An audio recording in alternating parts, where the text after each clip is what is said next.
এবং আমার ধারণা, আল্লাহু আলাম, আমি জানি না, যে এখন যারা ইরানের পলিটিক্যাল লিডার আছে, ধর্মীয় লিডার না বা আইআরজিসি না, পলিটিক্যাল লিডার আছে, তারাও কিছুটা এই ধারণার সাথে একমত।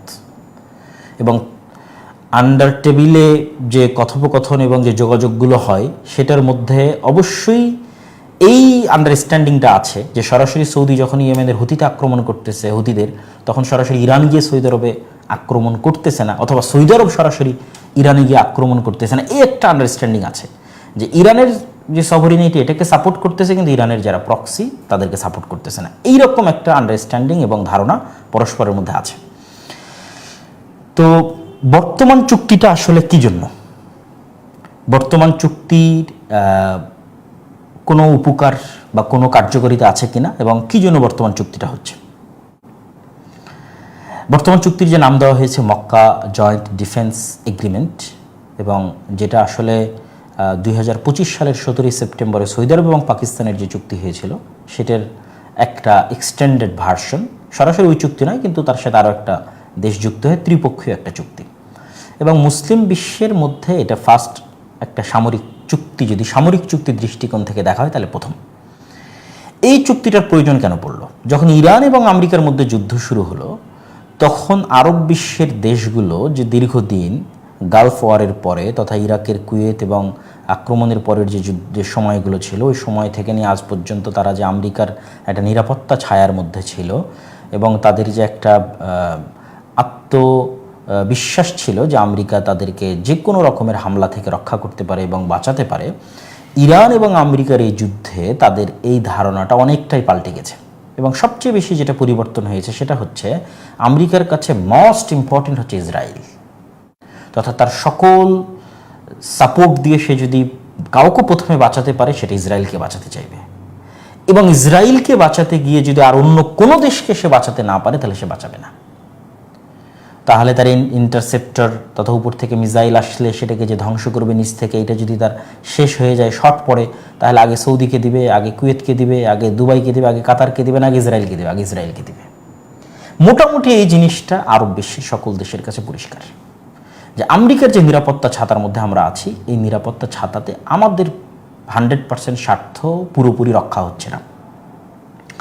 এবং ইরানের সাথে যে যুদ্ধবিরতি প্রক্রিয়া, এই প্রক্রিয়ার মধ্যেও উপসাগরীয় দেশগুলোর যে স্বার্থ পুরোপুরি রক্ষা হচ্ছে, এটা তারা মনে করতেছে যে হচ্ছে না। ফলত তাদের মধ্যে এই জিনিসটা অটোমেটিক প্রবেশ করে গেছে যে তাদের আসলে আমেরিকার বলয় থেকে বের হয়ে অন্য আর একটা কিছু চিন্তা করতে হবে। এবং এখানে আরও একটা জিনিস, কিছুদিন পূর্বে আপনারা অনেকে নিউজ দেখেছেন যে আমেরিকার সাথে সৌদি আরবের সাথে আমেরিকার একটা নিউক্লিয়ার চুক্তি স্বাক্ষরিত হয়েছিল। এবং এই চুক্তি স্বাক্ষরিত হওয়ার পর কিন্তু সোশ্যাল মিডিয়াতে ট্রাম্প স্পষ্ট ভাষায় লিখেছে যে যতক্ষণ সৌদি আরব আব্রাহাম অ্যাকর্ডে যোগ না দিবে, আব্রাহাম অ্যাকর্ড মানে আসলে ইসরায়েলকে স্বীকৃতি দেওয়া, ততক্ষণ আসলে এটা সামনের দিকে আগাবে না। তথা সৌদি আরবের সাথে ইসরায়েলের কূটনৈতিক সম্পর্ক স্বাভাবিক না হলে ইউরেনিয়াম ইনরিচমেন্টের যে চুক্তি, এই চুক্তিটা আসলে কার্যকরী হবে না। তো এইরকম অনেক ক্ষেত্রে আমেরিকা একটা শর্ত দেয় যে ইসরায়েলের সাথে সম্পর্ক স্বাভাবিকীকরণ, আর তার বিপরীতে আরব বিশ্বগুলো যে শর্তটা দেয় সেটা হচ্ছে স্বাধীন ফিলিস্তিন রাষ্ট্র প্রতিষ্ঠা। তো এই সবগুলো বিষয় নিয়ে তাদের একটা চিন্তা তৈরি হয়েছে যে আসলে তাদের অন্য কিছু চিন্তা করতে হবে। এবং এই অন্য কিছু চিন্তা থেকেই মূলত এই যে জোটটা তৈরি হচ্ছে যে তুরস্ক, পাকিস্তান এবং সৌদি আরব যে নিজেরাই এই রিজিয়ন, এই মধ্যপ্রাচ্যের সমস্যার সমাধান আমরা করতে পারি কি না। এবং এইটা যে আমেরিকা এবং ইসরায়েলের বলয় থেকে বের হয়ে গিয়ে একটা আলাদা কিছু, সরাসরি ইরানের বলয়ও নয়, সরাসরি ইসরায়েলের বলয়ও নয়, আলাদা কিছু, এটার আর একটা প্রমাণ ওই যে আমিরাতের সাথে যে কনফ্লিক্টের কথা উল্লেখ করেছিলাম, ওইটা যদি মাথায় রাখেন তাহলে বুঝতে পারবেন যে আমিরাত, ইসরায়েল, ভারত, গ্রিস এদের সেম চিন্তা যে ইরানকে পরিপূর্ণরূপে ধ্বংস করে দাও, জাস্ট এটাই সমাধান। কিন্তু সৌদি আরব এবং অন্য যারা গালফ কান্ট্রি আছে এবং তুরস্ক, এবং এটা আমি আরও কিছু ডকুমেন্ট দিব, তারা কিন্তু এটা বিশ্বাস করে না যে না, ইরানকে পরিপূর্ণরূপে ধ্বংস করে দিলে এটা সমাধান হবে। ফলে এখানে আরও একটা আলাদা জোট কিন্তু আসতে পারে, এই সেম সামরিক জোট, ইসরায়েল, ভারত, এমনকি ওটাতে আমিরাতও ইনক্লুড হতে পারে, এরকম আরেকটা জোট কিন্তু আসতে পারে। তো এটা যে আমেরিকা এবং ইসরায়েলের বাইরে গিয়ে ভিন্ন আরেকটা জোট গড়ে উঠতেছে, এটাতে সন্দেহের বিন্দুমাত্র অবকাশ নেই। এখানে অনেকেই বলতে পারেন যে আরব বিশ্বের দেশগুলো বা এখানে যে তিনটে দেশ আছে, তিনটেই তো আমেরিকার সাথে কানেক্টেড। আসিম মুনির বলেন, ফিল্ড মার্শাল আসিম মুনির বলেন, অথবা তারা তো এক ধাপে গিয়ে বলছে যে শান্তি চুক্তির জন্য তারা ডোনাল্ড ট্রাম্পকে মনোনয়ন দেবে। আবার রিসেপ তাইয়িপ এরদোগান বলেন, তার প্রশংসায় তো সবসময় ডোনাল্ড ট্রাম্প পঞ্চমুখ থাকে। আবার সৌদি আরবের সাথে তো ঐতিহাসিকভাবে আমেরিকার যে সম্পর্ক, তাহলে এটা তো একটা অনেক আমেরিকারই একটা বলয়।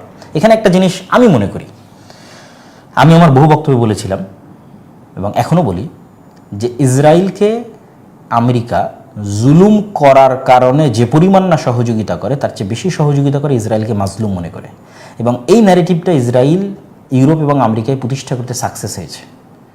হিটলারের যে আক্রমণ, সে আক্রমণকে বিক্রি করে, 60 লক্ষ ইহুদিকে হত্যা করার যে ঘটনা, এটাকে বিক্রি করে তারা তাদের যে সেন্টিমেন্ট, তাদের যে আবেগ, যে আমরা মাজলুম, আমাদের থাকার জায়গা নেই, তো ওই সেম জায়গায় আপনি নিশ্চিত থাকেন আল্লাহর কোরআনের আয়াত অনুযায়ী যে ইহুদিদের চাইতে, হিন্দুদের চাইতে খ্রিস্টানরা মুসলমানদের অনেক নিকটবর্তী, এবং কিয়ামত পর্যন্ত যারা ইসলাম গ্রহণ করবে, খ্রিস্টানরা ইসলাম গ্রহণ করবে। এবং কিয়ামতের পূর্ব মুহূর্ত তৃতীয় কোনো পক্ষের সাথে যে যুদ্ধ হবে, এটা কিন্তু খ্রিস্টানরা মুসলমানদের সাথে থাকবে। হ্যাঁ, পরবর্তীতে খ্রিস্টানরা আবার আলাদা হয়ে যাবে এবং খ্রিস্টানদের সাথে মুসলমানদের যুদ্ধ হবে, কিন্তু তারা বেশি নিয়ার টু দ্য মুসলমানদের বেশি কাছের। তো যদি ইসরায়েল পুরো আমেরিকায় তার অর্থনীতিকে ইউজ করে, তার মিডিয়াকে ইউজ করে আমেরিকাকে যদি কন্ট্রোলে রাখার চেষ্টা করতে পারে, আরব বিশ্ব যদি সেই চেষ্টা করে, এটাতে খুব একটা ক্ষতির না। তারাও যদি এই চেষ্টা করে যে আমরা আমেরিকাকে কন্ট্রোল করতে চাই টাকা পয়সা দিয়ে, যেভাবে হোক বুঝিয়ে, এবং এটার যে কিছুটা হলেও কার্যকারিতা আছে, এটা কিন্তু আমি বলতেছি না, পররাষ্ট্রমন্ত্রী যিনি আছে ইরানের, উনি কিন্তু স্বীকার করেছেন। কেন আমেরিকার প্ল্যান ছিল যে শুধু আকাশ হামলার মধ্যে সীমাবদ্ধ না থেকে স্থল অভিযানে যাওয়া, এবং স্থল অভিযানে যাওয়ার জন্য তাদের ফার্স্ট টার্গেট ছিল কুর্দি। তো সেখানে কিন্তু তিনি এক সাক্ষাৎকারে স্বীকার করেছেন যে কুর্দি যোদ্ধাদের দিয়ে আমেরিকা এবং ইসরায়েল মিলে স্থল অভিযান চালিয়ে ইরানের ভেতরে যে ঢোকার চেষ্টা করেছিল, এইটা একমাত্র তুরস্ক এবং তুরস্কের ইন্টেলিজেন্স এবং তুরস্কের প্রেসিডেন্ট রিসেপ তাইয়িপ এরদোগান তাদের হস্তক্ষেপে এটা বাধাপ্রাপ্ত হয়। তাহলে তারা ইরানের সভরেনিটিকে স্বীকার যদি না করে, তাহলে এটা ট্রাম্পকে বুঝিয়ে এই স্থল অভিযান কুর্দিদের ইউজ করে না করতে, এটা ইরানের পররাষ্ট্রমন্ত্রীর সাক্ষাৎকার অনুযায়ী যে এটাতে তুরস্ক এবং তুরস্কের প্রেসিডেন্ট রিসেপ তাইয়িপ এরদোগানের অবদান আছে, যে ট্রাম্পকে সেটা বুঝাতে পেরেছে। তাহলে আপনি যদি কোনো একটা কিছু বুঝিয়ে আদায় করতে পারেন, যেটা দেখাচ্ছে ইসরায়েলও কী করতেছে, সে কোনো না কোনোভাবে ব্ল্যাকমেইল বুঝানো এবং বিভিন্নভাবে তার মিডিয়া, তার অর্থ সব কিছু ইউজ করতেছে, আমেরিকা পুরোটাই তাদের কন্ট্রোলে। তো এখান থেকে এই বিষয়টা আমাদের মাথায় নিতে হবে। এখন আমরা আসি যে এই জোটটা আসলে কতটা কার্যকর হবে। ইসরায়েলের যিনি সাবেক প্রধানমন্ত্রী নাফতালি বেনেট, তিনি এই চুক্তির অনেক আগেই একটা সাক্ষাৎকারে তিনি বলছেন, Turkey is trying to flip Saudi Arabia against us, এবং আরেক বাক্যে উনি বলছেন যে Sunni axis with nuclear Pakistan, যে তুর্কি একটা সুন্নি অক্ষ তৈরি করার চেষ্টা করতেছে সৌদি আরবকে সাথে করে এবং নিউক্লিয়ার পাওয়ার পাকিস্তানকে সাথে করে আমাদের বিরুদ্ধে, তথা ইসরায়েলের বিরুদ্ধে। এটা ইসরায়েলের সাবেক প্রধানমন্ত্রী নাফতালি বেনেটের একটা স্পষ্ট সাক্ষাৎকার, ভিডিও বার্তা আপনারাও সার্চ দিলে পাবেন।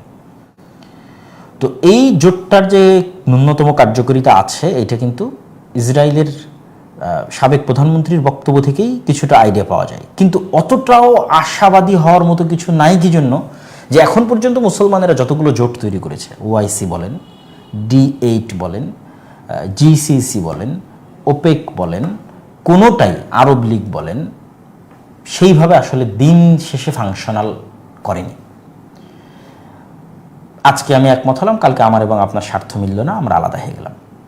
এবং অনেকেই এটাকে মনে করতেছেন যে মুসলিম ন্যাটো, আসলে ন্যাটোর ধারে কাছে যাওয়ার মতো এই জোট নয়। কেন ন্যাটোর ধারে কাছে যাওয়ার মতো নয়? ধরেন ন্যাটোর যদি কোনো একটা কান্ট্রি, ধরেন পোল্যান্ড যদি এখন আক্রান্ত হয়, তাহলে পোল্যান্ড আক্রান্ত হওয়ার পর ন্যাটোকে ভাবতে হবে না যে কোন পথে সৈন্য পাঠাবে, কোন বিমান ঘাঁটি ব্যবহার করবে, কে কমান্ড করবে, ঠিক আছে, কোন রেডিও ফ্রিকোয়েন্সিতে কে কথা বলবে, ঠিক আছে, এগুলো সবই পূর্ব থেকে exercise, doctrine, logistic support, command structure, all everything, joint defence council, ঠিক আছে, পার্মানেন্ট মিলিটারি হেডকোয়ার্টার, সব কিছু একদম এর জন্য আলাদা সেনাবাহিনী, আলাদা ব্যবস্থা, আলাদা training, all everything set up. এই জায়গায় কিন্তু আসলে এটা কিছুই নাই, জাস্ট ন্যাটোর আর্টিকেল 5টা এখানে ইউজ করা হয়েছে যে একটা দেশের উপর হামলা হলে আরেকটা দেশ হামলা করবে, কিন্তু তাদের সমন্বিত কোনো সেনাবাহিনী, সেই সমন্বিত সেনাবাহিনী কীভাবে পদক্ষেপ নেবে, কোথায় হামলা হলে কীভাবে হামলা হলে, হুথিরা সৌদিতে হামলা করতেছে, এটা কি পাকিস্তান তার উপর হামলা মনে করবে কিনা, বেলুচিস্তান, আফগানিস্তানের সাথে পাকিস্তানের যুদ্ধ হচ্ছে, এইটাকে সৌদি তার উপর হামলা মনে করবে কিনা। আবার তুরস্কেরও তো সমস্যার অভাব নাই, তুরস্কের সাথে কুর্দিদের প্রবলেম, তুরস্কের সাথে গ্রিসের প্রবলেম, ওইটাকে পাকিস্তান এবং সৌদি আরব মনে করবে কিনা যে আমাদের উপর হামলা। তো মুসলমানদের অতীতে যত জোট তৈরি হয়েছে কোনোটাই শেষ পর্যন্ত খুব বেশি ফাংশনাল হয়নি। ন্যাটো অথবা ইউরোপীয় ইউনিয়ন এগুলো বেশি সাকসেসফুল হওয়ার কারণ হচ্ছে যে সেখানে লিডারশিপ আছে এবং একজনের কথা না মানলে, এবং একটা কাঠামো আছে যেখানে কেউ কোনো কথা অমান্য করলে আরেকজন সেটাকে অ্যাকাউন্টেবল করতে পারে, জবাবদিহিতার আওতায় নিয়ে আসতে পারে। যেমন ধরেন ন্যাটোতে যদি আমেরিকা যা বলে সেটি, ইউরোপীয় ইউনিয়নে যদি ফ্রান্স এবং জার্মানি এবং তাদের যে গণতান্ত্রিক যে মডেল আছে, মডেলের মধ্যে একটা দেশ যদি রাজিও না হয় কিন্তু যদি বেশি ভোটে সেটা পাস হয়, সে সেটা মানতে বাধ্য, মানে অ্যাকাউন্টেবল। কিন্তু মুসলমানদের মধ্যে অতীতে যত উদ্যোগ নেওয়া হয়েছে কোনোটাতে এরকম অ্যাকাউন্টেবল করার কোনো সিস্টেম তৈরি হয়নি, যে পাকিস্তান যদি পরবর্তীতে যুক্ত না হয় বা সৌদি যদি যুক্ত না হয় অথবা তুরস্ক যুক্ত না হয়, কে তাদেরকে বাধ্য করবে? No answer. ফলত এই জোট সম্পর্কে যে খুব বেশি আশাবাদী হওয়ার মতো কিছু আছে তাও কিন্তু নয়। জাস্ট একটা কথা বলে আমি আমার বক্তব্যের শেষের দিকে যাব। হ্যাঁ, এই জোট যদি ডিফেন্সিভ হোক অথবা আক্রমণাত্মক হোক অথবা রক্ষণাত্মক হোক, তারা যদি তাদের পরস্পরের যে প্রযুক্তিগুলো আছে এগুলোকে ব্যবহার করে গঠনমূলক নিজেদের মধ্যেই যুদ্ধ করার জন্য যত ধরনের সরঞ্জাম প্রয়োজন তার সবই প্রযুক্তি আদান প্রদানের মাধ্যমে নিজেদেরকে শক্তিশালী করার পিছনে তাদের প্রযুক্তিগুলো লাগায়। যেমন তুরস্ক তার যে বাইরাক্তার যে ড্রোন আছে, পাকিস্তান তার যে পারমাণবিক আছে, এরা পরস্পরকে যদি তাদের প্রযুক্তি দিয়ে এই স্বয়ংসম্পূর্ণ হওয়ার দিকে যদি সামনের দিকে এগিয়ে যায়, সরাসরি যুদ্ধকেন্দ্রিক না, গঠনমূলক এবং কাঠামোগত, তাহলে এটা অবশ্যই দীর্ঘমেয়াদে মুসলমানদের জন্য সকল দিক থেকে উপকারী এবং কার্যকরী। সর্বশেষে যেটা বলতে চাই যে এই জোটের কারণে কি ইরান এবং আমেরিকার যে যুদ্ধ এটা থামবে এবং এটা কি কোনো সমাধান হবে? দেখেন, রাশিয়া এবং ইউক্রেনের যুদ্ধ কি থেমেছে? হামাসের আক্রমণের পর এখন পর্যন্ত কি মধ্যপ্রাচ্য শান্ত হয়েছে? হয়নি। তো বেশিরভাগ বিশ্লেষকদের মন্তব্য যে খুবই কম সম্ভাবনা থামার, কেননা হরমুজ নিয়ে তো কেউ ছাড় দিচ্ছে না। আমেরিকা বা গালফ কান্ট্রিগুলো চাচ্ছে হরমুজ আগের অবস্থায় ফিরে যাক, আর ইরানের কাছে একমাত্র অস্ত্র যেটা এখন তার কাছে সবচেয়ে শক্তিশালী, হরমুজের কন্ট্রোল যদি সে নিজের হাতে না রাখতে পারে তাহলে সে যে কোনো চুক্তির টেবিলে সে তার হাত নিচে থাকবে, আপার হ্যান্ড থাকতে পারবে না সে। ফলত ইরান চাইবে যে সে আপার হ্যান্ড থাকুক। কীভাবে থাকবে? হরমুজ যদি তার কন্ট্রোলে থাকে। তাহলে হরমুজ নিয়ে যতক্ষণ সমাধান না হচ্ছে ততক্ষণ এখানে যুদ্ধেরও কোনো সমাধান নাই, আলটিমেটলি কোনো সমাধান নাই। ফলত যদি এই যুদ্ধ না থামে তাহলে পুরো মধ্যপ্রাচ্য এই যুদ্ধের আওতায় চলে আসতে পারে। আল্লাহ আলম, আমরা চাই না যে আসুক, বরং নিরাপত্তা বজায় থাকুক, দেশগুলো নিরাপদ হোক, মুসলমানদের রক্ত কম ঝরুক, এটাই আমাদের চাওয়া। কিন্তু সার্বিক পরিবেশ পরিস্থিতি এখন পর্যন্ত আমাদের দৃষ্টিতে যে খুব ভালোর দিকে এগিয়ে যাচ্ছে এরকম নয়। তো আমি আমার কথার কনক্লুশনে চলে আসি যে মক্কার মতো একটা পবিত্র জায়গায় শুক্রবারের দিন জুমার সালাতের যে পরপরই যে গুরুত্বপূর্ণ একটা চুক্তি সাধিত হলো, এই চুক্তির বিষয়ে আমাদের চিন্তা চেতনা কি তা আমি আপনাদের সামনে যদি একদম এক বাক্যে সামারি করি যে যদি এটাকে গঠনমূলক কাজে লাগানো হয় দীর্ঘমেয়াদে ভালো, আদারওয়াইজ এখন শর্ট টার্মে আপনি মনে করছেন যে খুবই ভালো কিছু অথবা খুবই খারাপ কিছু, আসলে কোনোটাই নয়। এবং এখানে সাদা কালো যে কেউ কারো খুব বড় শত্রু যে না এটা ইরানের বিরুদ্ধে হতো বা না এটা আমেরিকা ইসরায়েলের বিরুদ্ধে বা আমেরিকা ইসরায়েলের পক্ষে, আসলে এরকমও না। এখানে প্রত্যেকটাই একটা আর একটার সাথে বিভিন্ন লেয়ারে বিভিন্নভাবে কানেক্টেড, যেটা আমি আমার পক্ষে যতদূর সম্ভব আমি পুরো এই অঞ্চলের একটা সিনারি আপনাদের সামনে তুলে ধরার চেষ্টা করেছি। আশা করি এটাতে আপনাদের সামনে ক্লিয়ার হয়েছে। সর্বোপরি দক্ষিণ এশিয়া মানে আমাদের বাংলাদেশের এই ধরনের জোটে আসলে যুক্ত হওয়া উচিত কিনা। বাংলাদেশের মতো দেশ যে জায়গায় আছে, যেই দেশের চারিদিকে হিন্দুত্ববাদী ব্রাহ্মণ্যবাদী শক্তি ঘিরে আছে, এই জায়গায় বাংলাদেশের স্বাধীনতার জন্য মুসলিম বিশ্বের সাথে যতভাবে যেভাবে কানেক্টেড হওয়া পসিবল, এটাই বাংলাদেশের একমাত্র বাঁচার রাস্তা। এবং আন্তর্জাতিক বিশ্বের সাথে, সেটা আমেরিকা হোক, সেটা চায়না হোক, সেটা ইউরোপ হোক, তাদের সাথে যত বেশি কানেক্টেড হওয়া যাবে তত আপনি এই যে ডিপেন্ডেন্সি, পার্শ্ববর্তী প্রতিবেশী রাষ্ট্রের উপর যে আপনার নির্ভরশীলতা, এটার থেকে বেরিয়ে আসতে পারবেন। ফলত পাকিস্তানের যা আছে, পারমাণবিক বোম বাদ দিলে বা আর অন্য কিছু বাদ দিলে, জনবলের দিক থেকে যদি চিন্তা করি, বাংলাদেশ আর্মি অনেক ক্যাপাবল জনবলের দিক থেকে। তাহলে যেই সার্ভিসটা পাকিস্তান দিতে পারবে, সৌদি আরবকে দিতে পারবে, অন্য আরব দেশকে দিতে পারবে, সেটা বাংলাদেশও দিতে পারবে। ফলত আমি মনে করি অবশ্যই বাংলাদেশের এই ধরনের যত জোট, যেগুলোতে মুসলিম বিশ্ব কানেক্টেড হবে, মুসলিম রাষ্ট্রগুলো কানেক্টেড হবে, সেগুলোতে বাংলাদেশের যুক্ত হওয়া উচিত। দীর্ঘমেয়াদে এগুলো অবশ্যই বাংলাদেশের জন্য উপকারী এবং কার্যকরী হবে। তো আমি সর্বশেষে আপনাদের যদি কোনো প্রশ্ন থেকে থাকে, আমি আজকের এই সংক্ষিপ্ত যে লাইভ আপনাদের সাথে কানেক্টেড ছিলাম, এই লাইভে আপনাদের প্রশ্নোত্তরগুলো আমরা নিতে চাচ্ছি। আপনারা প্রশ্ন করতে পারেন এই রিলেটেডই। আজকে কোনো ফতোয়া বা মাসলা মাসাইল ওই রিলেটেড কোনো প্রশ্ন আপনাদের থেকে নিতে চাচ্ছি না। ভবিষ্যতে যদি আরও কখনো লাইভ করা হয় ইনশাআল্লাহ আমরা নিব। এই মুহূর্তে আপনারা যারা প্রশ্ন করতে চাচ্ছেন, আমাদের আজকের এই টপিকের সাথে কানেক্টেড রেখে যে কোনো প্রশ্ন করতে পারেন।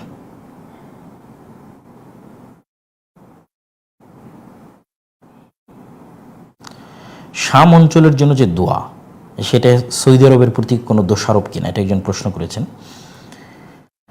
দোষারোপ এই জন্য নয় যে ওই শেষ জামানার যে হাদিসগুলো, সেই হাদিসগুলোতে দেখবেন যে শামে মুসলমানদের পক্ষে লড়াই করার জন্য ওই যুগের সর্বশ্রেষ্ঠ অশ্বারোহী বের হয়ে আসবে মদিনা থেকে।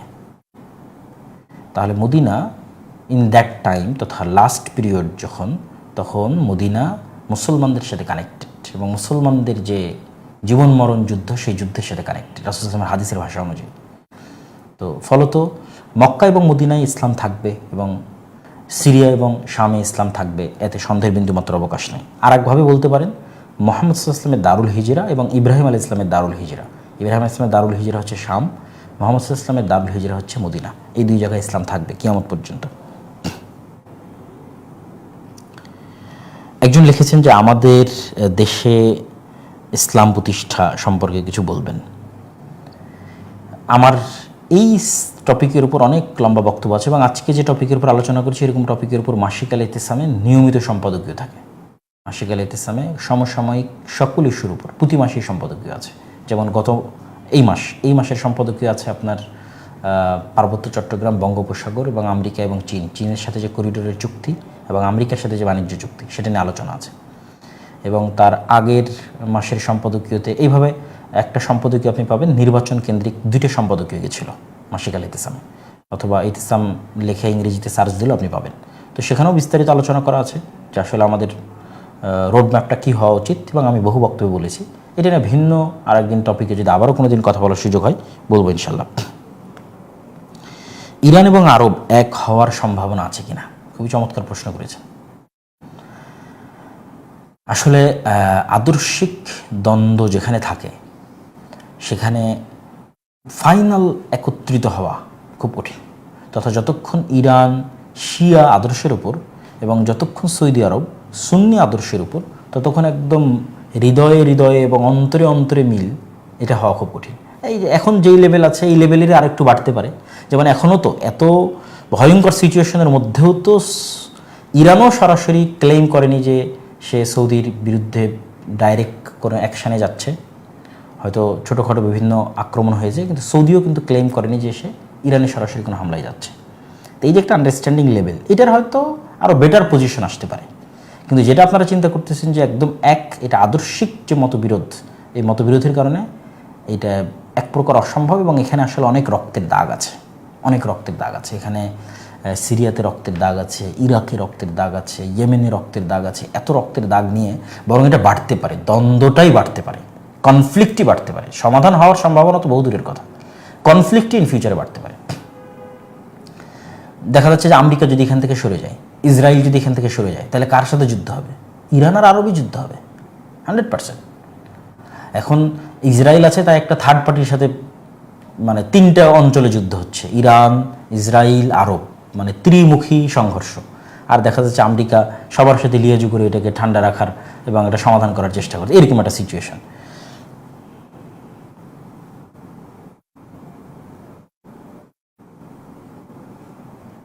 একজন জিজ্ঞেস করেছেন বাংলাদেশে কোন যোগ্যতায় নেবে।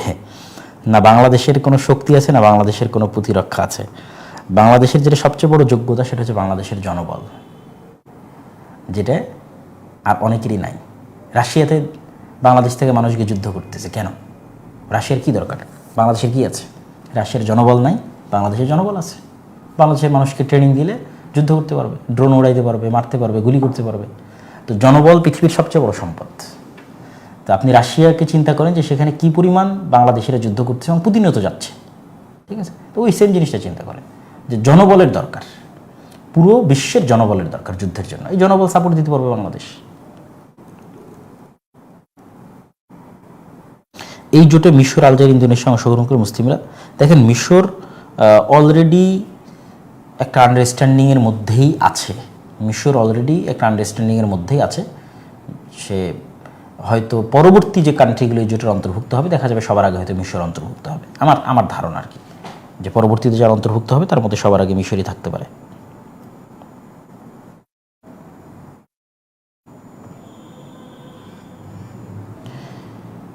এই দেশের মানুষ কেন এত সৌদি বিদ্বেষী, এটা লিখেছেন একজন।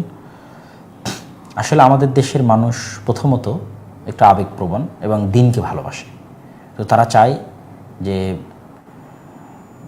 যেহেতু তাদের চিন্তা চেতনায় তারা সবাইকে মুসলমান মনে করে, মানে বাংলাদেশের মানুষের পয়েন্ট অফ ভিউটা বলতেছে, যেহেতু তারা সবাইকে মুসলমান মনে করে এবং যেখানে যে কোনো প্রান্তে কোনো মুসলমান দেশকে কষ্ট দেখতে পায় তখন তারা মনে করে যে সব মুসলমান দেশ কেন সেটার সাপোর্টে গিয়ে দাঁড়াচ্ছে না। এইরকম একটা চিন্তা চেতনা থেকেই আমার মনে হয় যে বাংলাদেশের যে মিসআন্ডারস্ট্যান্ডিংটা এটা তৈরি হয়েছে। তো এটার এই মিসআন্ডারস্ট্যান্ডিংটা দূর করার যেটা উপায় সেটা হচ্ছে আমাদের যেখানে নিউজ সোর্সগুলো আসে, এই নিউজ সোর্সগুলো রাইট সোর্সে আসে না। যেমন আপনি যদি আরব বিশ্বে থাকেন তাহলে আপনি সেখানকার পলিটিক্স, তাদের চিন্তা চেতনা, তাদের কথাবার্তা গোত্রভিত্তিক। এখনও কিন্তু আরবের রাজনীতি গোত্রভিত্তিক। এবং ইয়েমেনেও যে যুদ্ধগুলো চলছে হুথি বা সৌদি সমর্থিত বা এগুলো কিন্তু গোত্রভিত্তিক, যে কোন গোত্র কার সাথে আছে। এই মানে ইন্টারনাল পলিটিক্স কিন্তু আজও গোত্রভিত্তিক পুরো আরব বিশ্বে। তো ওই ইন্টারনাল পলিটিক্সের মধ্যে যতক্ষণ আপনি না ঢুকবেন ততক্ষণ আপনার কাছে পুরো সিনারিটা ক্লিয়ার হবে না।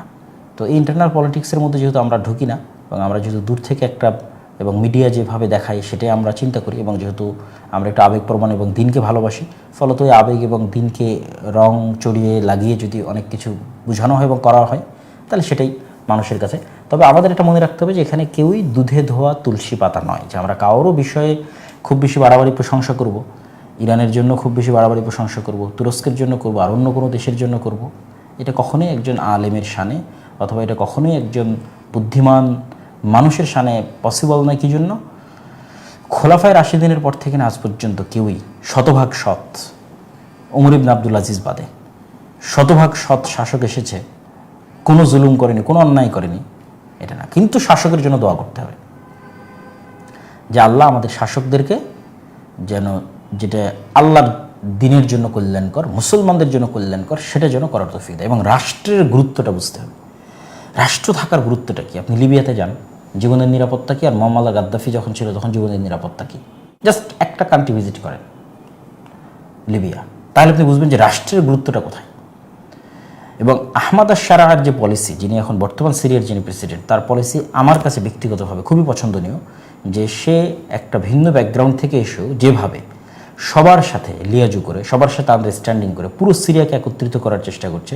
সে আমার বিরোধী পার্টি হোক, আমার বিরুদ্ধে যুদ্ধ করুক, আমার বিরুদ্ধে কিছু করে থাকুক, তারপর আসো, টেবিলে আসো, কথা বলো, আমরা পুরো সিরিয়া একত্রিত হই। এই যে পুরো সিরিয়াকে একত্রিত করার যে তার চিন্তা, এই যে হিকমা, এই যে লিডারশিপ, শত্রুতায় না যাওয়া এবং রাষ্ট্রকে দাঁড়াতে দেওয়া, এইটা আমার কাছে অনেক দূরদর্শী চিন্তা মনে হয়েছে। তো আমি আমাদের বাংলাদেশের যারা ইসলাম প্রতিষ্ঠা করার চিন্তা করে তাদেরকে বলবো যে আপনারা অবশ্যই সিরিয়ার আহমাদ আশ-শারা তার লাইফ স্টাইল এবং তার যে হিস্ট্রি, তার উঠে আসা এবং তার চিন্তা চেতনা এবং কীভাবে সে পুরো সিরিয়াকে একত্রিত করতেছে, যেটা দেখা যাচ্ছে আমরা বাংলাদেশেও কিন্তু করতে পারিনি। বাংলাদেশের মধ্যে কিন্তু এখনও বিভেদ, রাজনীতির নামে যে বিভেদ, সেটা কিন্তু আছে।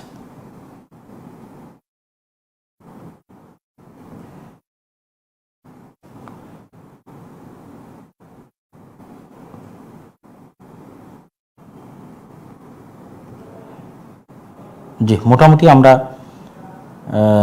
আপনাদের সকলের মোটামুটি প্রশ্নগুলো এখন আগের প্রশ্নগুলোরই রিপিট। তো আমরা আমাদের আজকের লাইভটা এখানেই শেষ করছি।